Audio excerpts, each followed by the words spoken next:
Hello అండి, అందరు బాగున్నారా? ఈరోజు వీడియో వచ్చేసి మ్యారేజ్ గురించి అనమాట. నా మ్యారేజ్ ఎప్పుడు, సో నాది సెకండ్ మ్యారేజ్ కాబట్టి సెకండ్ మ్యారేజ్ ఎప్పుడు యాజ్ పర్ ఆస్ట్రాలజీ చెప్తాను. టైము అంటే ఏ టైంలో జరగచ్చు అనేది 100% కాదు, కానీ మేబీ ఇది అవ్వచ్చు అనేసి చెప్పొచ్చు. చాలా మందికి ఈ రోజుల్లో ఫస్ట్ మ్యారేజ్ ఫెయిల్ అయ్యి సెకండ్ మ్యారేజ్ జరిగింది కదా. సరే, చాలా మందికి ఏమనుకుంటారంటే ఫస్ట్ మ్యారేజ్ ఫెయిల్ అయిన వాళ్ళు చాలా డిప్రెషన్ లో ఉండి బాధపడుతూ నాకు ఎందుకు ఇలా జరిగింది అని అనుకుంటూ ఉంటారు. పైగా సరే ఫస్ట్ది ఫెయిల్ అయింది, వాళ్ళకి నమ్మకం ఉండదు, రెండోది కూడా ఇలానే ఉంటుందా అన్న భయం వాళ్ళకి వెంటాడుద్ది. అలాంటప్పుడు ఆస్ట్రాలజీలో చూడాలి ఫస్ట్ మ్యారేజ్ ఎలా చూడాలి, సెకండ్ మ్యారేజ్ ఎలా చూడాలి.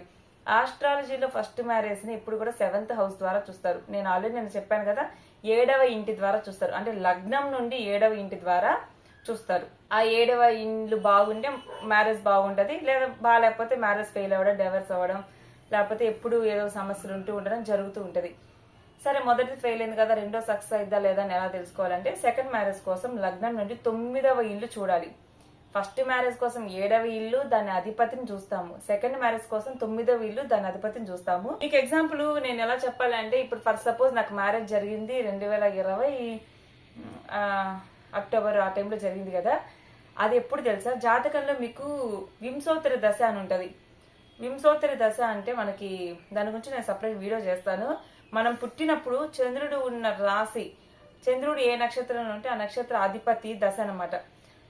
అంటే ఇప్పుడు చంద్రుడు నేను నా జాతకంలో నాది ఉత్తరాభద్ర నక్షత్రం, ఆ నక్షత్ర అధిపతి శని కాబట్టి నేను శని మహర్దశలో పుట్టాను. ఆ శని మహర్దశ తర్వాత అలాగా ప్రతి దశ జరుగుతూ ఉంటది. అంటే కేతువు, సూర్యుడు, చంద్రుడు, కుజుడు, ఇలా మర్చిపోయాను నేను కూడా. కేతువు, సూర్యుడు, చంద్రుడు, కుజుడు, ఇంకా ఇట్లా రాహువు, గురుడు, శని, బుధాని, ఇట్లా మొత్తం 9 గ్రహాలు ఒకదాని తర్వాత ఒకటి జరుగుతూ ఉంటది. బుధ మహర్దశ తర్వాత ఇప్పుడు జరుగుతుంది కేతు మహర్దశ. సో ఇప్పుడు ఈ వింశోత్తరి దశ ప్రకారం జరుగుతూ ఉంటది. బుధ వచ్చేసి దాదాపు 17 సంవత్సరాలు ఏమో, కేతు 7 సంవత్సరాలు, శని 19 సంవత్సరాలు అనుకుంటా, మర్చిపోయానండి ఇవన్నీ కూడా. సో ఇట్లా వింశోత్తరి దశ ప్రకారం జరుగుతుంటది. సరే, మనకి మ్యారేజ్ ఎప్పుడైద్దని ఎలా తెలుసుకోవచ్చు అంటే ఈ వింశోత్తరి దశ ప్రకారం తెలుసుకోవచ్చు. మన 7వ ఇల్లు అని చెప్పాను కదా, 7వ ఇంటి అధిపతి గురుడు, 7వ ఇంటి అధిపతి దశలో కానివ్వండి, 7వ ఇంట్లో ఉన్న గ్రహాలు, అంటే 7వ ఇల్లు మీది కదా, 7వ ఇల్లు ఫర్ సపోజ్ కన్య అయింది అనుకోండి, కన్య అధిపతి ఎవరు, కన్యారాశి అధిపతి బుధుడు, అంటే బుధ మహర్దశలో మ్యారేజ్ అవ్వచ్చు. లేదు 7వ ఇంట్లో గన ఫర్ సపోజ్ మీకు 7వ ఇంట్లో ఒక శుక్రగ్రహం ఉంది, శుక్రదశలో మ్యారేజ్ అవ్వచ్చు. ఇలా ప్రెడిక్ట్ చేస్తారు. అది ఫస్ట్ మ్యారేజ్ సంబంధించిన విషయం. ఇప్పుడు సెకండ్ మ్యారేజ్ ని ఎలా చూడాలి అంటే 9వ ఇల్లు చూడాలి. ఇప్పుడు నా విషయానికి వస్తే నాకు 9వ ఇంటి అధిపతి ఎవరు, శని అనమాట, శని భగవానుడు. ఫస్ట్ మ్యారేజ్ అయినా నాకు 25 years అయిందండి. అప్పట్లో అది లేటే, ఎందుకంటే చాలా మందికి 20 చాలా తొందరగానే అయిపోతుంది. 25 అంటే లేటేనండి. కానీ ఆ ఫస్ట్ మ్యారేజ్ లేట్ ఎందుకు అయిందంటే, నా 7వ ఇంటిని శని చూస్తున్నాడు. అంటే 7వ ఇంటిని శని చూసిన వివాహం ఆలస్యం అయింది. ఫస్ట్ అందుకు ఆలస్యం అయింది. ఫస్ట్ మ్యారేజ్ ఎప్పుడు అయింది అంటే నా వింశోత్తరి దశ ప్రకారం బుధ మహర్దశలో గురు అంతర్దశలో అయ్యింది. గురువు అంటే వివాహానికి సంబంధించిన గ్రహమే, శుభగ్రహం కాబట్టి. కానీ నా లగ్నానికి గురుడు పాపి. ఇంకో విషయం ఏంటంటే, ఎందుకు గురుగ్రహ దశలో అంతర్దశలో మ్యారేజ్ అయ్యింది అంటే నాకు 7వ ఇంట్లో గురుడు ఉన్నాడు కాబట్టి గురు అంతర్దశలో మ్యారేజ్ అయ్యింది. 7వ ఇంటిని ఏమో శని చూస్తున్నాడు, 10వ దృష్టితో చూస్తున్నాడు కాబట్టి కొంచెం కష్టంగా ఉంది. అది లేట్ అయ్యింది, దాంట్లో సమస్యలు వచ్చాయి. సో అది ఎందుకు అయ్యింది అనేది కూడా మనం ఇంకో వీడియోలో మాట్లాడుకుందాము. ఇప్పుడు రెండోది ఎలా చూడాలంటే 9వ ఇల్లు చూడాలి. 9వ ఇంటి అధిపతి శని. సరే, ఎప్పుడు అయింది అంటే ఇక్కడ స్క్రీన్ రికార్డ్ చేస్తాను చూడండి. నేను దీంట్లోనే వెతుకుతూ గూగుల్ని నేను యూజ్ చేసుకుంటా. గూగుల్ మనకి చాలా డేటా ఇస్తుంది ఇప్పుడు ఏ వల్ల కూడా.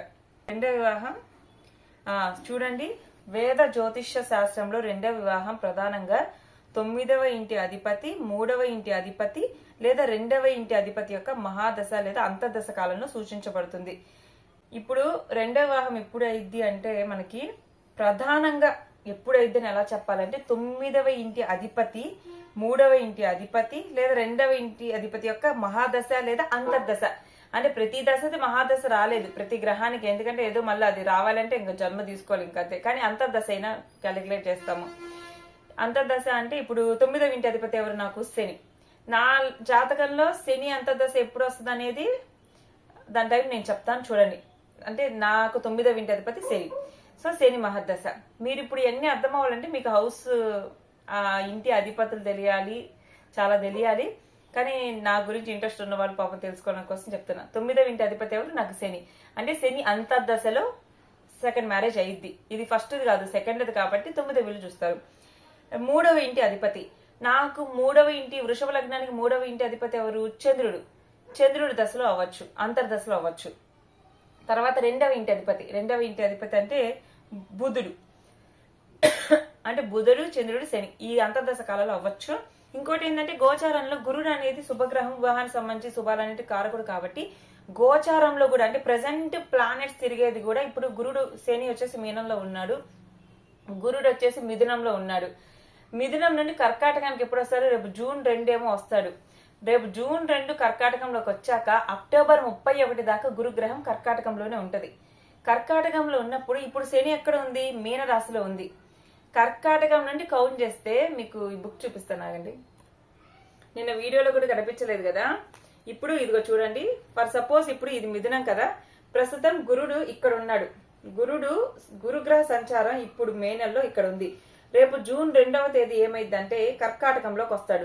కర్కాటకంలో గురుడు వస్తాడు. ఆల్రెడీ శని భగవానుడు మీనంలో ఉన్నాడు. ఇప్పుడు ఉంటాడు కూడా, ఇంకా ఒక సంవత్సరం ఏమో ఉంటాడు. సో ఏళ్ళ శని 2వ దశ కదా. సరే, కర్కాటకం ఇక్కడ. ఇప్పుడు చూడండి, నాకు సెకండ్ మ్యారేజ్ ఎప్పుడు అయ్యిద్ది అంటే మనకి మన 9వ ఇంటి అధిపతిని గురుడు చూసినప్పుడు కూడా అయ్యిద్ది. ఇప్పుడు 9వ ఇంటి అధిపతి ఎవరు? ఇక్కడ సారీ, ఇక్కడ గురుగ్రహం ఇక్కడ ఉంది. గురుగ్రహము 9వ ఇంటి అధిపతిని చూడాలి. ఒకటి చూస్తుంది, ఇక్కడ ఉంది. ఫర్ సపోజ్ గురుడు ఇక్కడ ఉన్నాడు, రేపు జూన్ 2వ తేదీ ఇక్కడికి వస్తాడు. 1 2 3 4 5 6 7 8 9.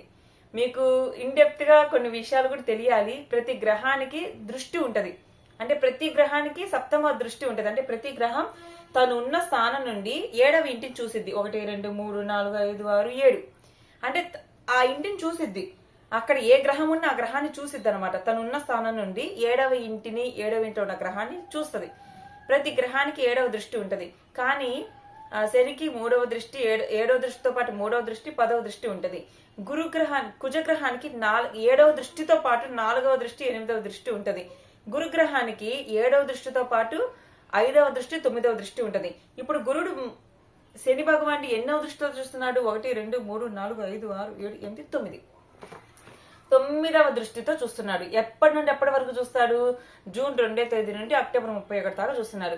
మనం ప్రయత్నం చేస్తే గాన వివాహానికి ఎవరైనా ప్రయత్నం చేస్తున్న వాళ్ళు 2వ వివాహానికి ఇట్లా ఎవరి జన్మ జాతకంలో 7వ ఇంటి అధిపతిని కానీ 9వ ఇంటి అధిపతిని కానీ గురుడు చూస్తున్నాడో ఇప్పుడు వివాహం జరగచ్చు. నాకు 9వ ఇంటి అధిపతి శని కాబట్టి గురుగ్రహము శని గ్రహాన్ని చూస్తుంది కాబట్టి జూన్ 2 నుండి అక్టోబర్ 31 లోపు అవ్వచ్చు. 100% కాదు, మేబీ అవ్వచ్చు. ఆ గోచారంతో పాటు ఇక్కడ వింశోత్తరి దశలో కూడా, ఇక్కడ జన్మ జాతకంలో కూడా దశలు యాక్టివేట్ అవ్వాలి. ఇంకోటి మీకు ఇంకోటి చెప్పే కదా ఇందాక, పాయింట్ నెంబర్ 1 అయితే జూన్ 2 నుండి అక్టోబర్ 31 లోపు అవ్వచ్చు. ఇది ఆస్ట్రాలజీ ఎంతవరకు కరెక్ట్ అనేది నేను ఎలా చెప్తున్నాను అంటే, కానీ గతంలో నాకు అయింది గోచారం ప్రకారం కన్నా కూడా దశల ప్రకారమే కరెక్ట్. అంటే 7వ ఇంట్లో ఉన్న గురు అంతర్దశలో అయ్యింది. ఇప్పుడు గోచారం ప్రకారం మేబీ ఛాన్సెస్ ఉన్నాయి. అండ్ ఇందాక ఏం చెప్పాను, 3వ ఇంటి అధిపతి, 9వ ఇంటి అధిపతి, 11వ ఇంటి అధిపతి దశ అంతర్దశ కాలంలో వివాహం జరగచ్చు, 2వ పెళ్లి. ఇప్పుడు 3వ ఇంటి అధిపతి చంద్రుడు, 9వ ఇంటి అధిపతి శని, 11వ ఇంటి అధిపతి వచ్చేసి గురుడు. ఇప్పుడు వచ్చేసి నా వింశోత్తరి దశ చూస్తున్నా. ప్రస్తుతానికి నాది కేతు మహర్దశలో ఉన్నాను కదా. ప్రస్తుతానికి శుక్రభుక్తి జరుగుతుంది. శుక్రభుక్తి ఎప్పటిదాకా ఉంది? 2026 అక్టోబర్ 21 దాకా శుక్రభుక్తి ఉంది నాకు. సో శుక్రభుక్తిలో కాదు, అంటే ఈ వింశోత్తరి దశ ప్రకారం కాదు. కేతు మహాదశలో సూర్యభుక్తి తర్వాత అక్టోబర్ 22 సూర్యభుక్తి. సూర్యభుక్తిలో కూడా కాదు, ఎందుకంటే సూర్యుడు 4వ ఇంటి అధిపతి. చంద్రభుక్తిలో కుదిరితే 2027 ఫిబ్రవరి 26 చంద్రభుక్తిలో అవ్వచ్చు. ఎందుకంటే చంద్రుడు 11వ ఇంటికి 3వ ఇంటి అధిపతి చంద్రుడు. 3వ ఇంటి అధిపతి చంద్రుడు కాబట్టి 2027 ఫిబ్రవరి 2 నుండి ఇంకా ఎప్పటిదాకా ఉంది చంద్రభుక్తి మనకి? 2027 సెప్టెంబర్ 27 దాకా ఉంది టైం. అంటే ఫిబ్రవరి నుండి సెప్టెంబర్ దాకా చంద్రభుక్తి మేబీ అప్పుడు అవ్వచ్చు. ఎందుకంటే 3వ ఇంటి అధిపతి అంతర్దశ స్టార్ట్ కాబట్టి, ఆ పీరియడ్ కాబట్టి. ఇంకా తర్వాత చూస్తే మనకి శని భుక్తి ఎప్పుడు, అమ్మో 2030 ఫిబ్రవరి 17. అయితే జూన్ 2 అక్టోబర్ 31 ఈ సంవత్సరంలో పవిద్ది, లేదా వచ్చే సంవత్సరం ఫిబ్రవరి నుండి సెప్టెంబర్లో పైద్ది. ఇంకా లేదు అంటే 2030 ఫిబ్రవరి 17 నుండి అనమాట. ఇంకో విషయం చెప్పాలి, నా సెకండ్ మ్యారేజ్ అంటే చెప్పాను ఇప్పటికీ, నేను చాలా డిలే అయ్యిద్ది. ఎందుకు డిలే అయ్యిద్ది అంటే మీకు నిన్న నేను ఏలినాటి శని గురించి కూడా చెప్పాను. శని అంటేనే ఆలస్యం. శని భగవానుడు మనకి ఏదైనా ఇవ్వాలి, మన జీవితంలో ఏదైనా ఇవ్వాలంటే ఆఫ్టర్ 35. మన వయసు 35 సంవత్సరాలు, 35 సంవత్సరాలు వచ్చేదాకా కూడా ఏది కూడా ఫుల్ ప్లెడ్జ్డ్ గా ఉండదు, డిలేనే అయ్యింది. మ్యారేజెస్ కు డిలే అవుతాయి. ఇప్పుడు మొదటి వివాహం ఆలస్యం, 7వ ఇంటిని శని చూస్తున్నాడు 10వ దృష్టితో. రెండవది ఎందుకు ఆలస్యం అవుతుంది అంటే 9వ ఇంటి అధిపతి శని. రెండవ వివాహానికి కారకమైన ఇల్లు 9వ ఇల్లు, దాని అధిపతి శని భగవానుడు 10వ ఇంట్లో తిరోగమనంలో ఉన్నాడు. తిరోగమన గ్రహాలు ఇచ్చే కూడా ఫలితాలు కొంచెం, అంటే తిరోగమన గ్రహం అంటే అది గత జన్మ మనం ఒక లెసన్ నేర్పించడానికి వచ్చింది అనమాట. అంటే గత జన్మది మనం క్యారీ ఫార్వర్డ్ చేసినట్టు ఈ జన్మకి దాంట్లో కొన్ని లెసన్స్ నేర్చుకోవాలి. మనం పరిపక్వత చెందేదాకా, మనం అన్ని నేర్చుకునేదాకా శని భగవానుడు ఇవ్వడు. సో అందుకని నాకు రెండోది ఆలస్యం అయింది. యాక్చువల్ గా అసలు 9th house lord Saturn retrograde లో ఉన్నాడు కాబట్టి శని భగవానుడు ఇచ్చే రెండవ వివాహం ఏదైతే ఉందో అది ఆఫ్టర్ 35 ఉంటది. ఇది పర్టికులర్ గా ఇవన్నీ నేను చెప్పా, కానీ అన్ని కలిసి రావాలి. గోచారం ప్రకారం maybe June 2 October 31, maybe it might be, మనం చెప్పలేం, అలా అవ్వచ్చు. దానికి దశాంతర దశలు కూడా తోడవ్వాలి. లేదు 3వ ఇంటి అధిపతి దశ వచ్చే సంవత్సరం, ఇంకా లేదు 9వ ఇంటి అధిపతి 9వ ఇంటి అధిపతి దశ అంటే 2030. నేను మీకేం చెప్పాను, 9వ ఇంటి అధిపతి శని అయినప్పుడు శని ఏదైనా ఆలస్యంగా ఇస్తాడు. మీ 7వ ఇంటిలో శని ఉన్నా, 7వ ఇంటి అధిపతి శని అయినా కూడా మీకు కూడా ఇంతే ఆలస్యం. అది మొదటి వివాహమైనా రెండవ వివాహమైనా ఆలస్యం అవుతుంది అంటే ఒక్కసారి చెక్ చేసుకోండి. మీకు ఫస్ట్ మ్యారేజ్ అయినా సెకండ్ మ్యారేజ్ అయినా ఏదైనా డిలే అవుతుందంటే మీ 7th హౌస్ లో సాటర్న్ అయినా ఉండాలి, 7th హౌస్ లార్డ్ సాటర్న్ అయినా. అంటే మీ 7th హౌస్ ధనస్సు, మకరం కుంభం కన్నా మీకు 7th హౌస్ అయితే దాని లార్డ్ సాటర్నే. లేదు మీకు 7th హౌస్ లో సాటర్న్ ఉన్నాడు అన్నా లేట్ అవ్వచ్చు. లేదా శని దృష్టి ఉన్నా, 7వ ఇంటిపై శని దృష్టి ఉన్నా, శని 3వ దృష్టితో, 7వ దృష్టితో, 10వ దృష్టితో 7వ ఇంటిని చూసినా, 9వ ఇంటిని చూసినా వివాహం ఆలస్యమైంది. సో నాకు ఆఫ్టర్ గోచారం ప్రకారం ఇలా చెప్పాను, దశ అంతర్దశల ప్రకారం చెప్పాను. కానీ మెయిన్ గా 9వ ఇంటి అధిపతి శని ఇచ్చే సెకండ్ మ్యారేజ్ ఏదైతే ఉందో అది ఆఫ్టర్ 35 ఉంటది. ఇప్పుడు నాకు 30, ఇంకా 5 years టైం ఉంది. ఆలస్యం అంటే ఆలస్యమే జరిగిద్ది, జాతకం ప్రకారం జరిగిద్ది. జాతకం ప్రకారం ఫస్ట్ మ్యారేజ్ జరిగింది కదా, ఎందుకు జరిగింది? 7th హౌస్ లో ఉన్న గురుగ్రహం అంతర్దశ పీరియడ్ లో ఫస్ట్ జరిగింది. అది ఫెయిల్ అవ్వడానికి కూడా ప్రాపర్ రీజన్స్ నాకు ఉన్నాయి. అది మీకు ఇంట్రెస్ట్ ఉంటే వీడియో చేస్తాను. ఇది వాటి వీడియో చెప్పాను కదా. మ్యారేజ్ టైం మీకు కూడా ఫస్ట్ మ్యారేజ్ మొదటి అంటే మనం పెళ్లి అంటే చూడాల్సింది 7వ ఇల్లు. లేదు ఫస్ట్ ఫెయిల్ అయింది రెండోది చూడాలి ఎలా అంటే చాలా మందికి అపనమ్మకం ఉంటుంది. మొదటిదే ఇలా దారుణంగా ఉంది, రెండోది భయం వేస్తుందని అనుకుంటారు. మొదటిది ఉన్నట్టు రెండోది ఉండదు. సో ఇది వాటి వీడియో నచ్చితే లైక్ చేయండి. Thank you for watching. ఇలాంటి మరిన్ని వీడియోస్ కోసం నా ఛానల్ సబ్స్క్రైబ్ చేయండి. హైప్ చేయడం మాత్రం మర్చిపోద్దు. మీరు హైప్ చేసి లైక్ చేస్తే ఇలాంటి మరిన్ని వీడియోస్ మీ ముందుకు వస్తాయి. Thank you.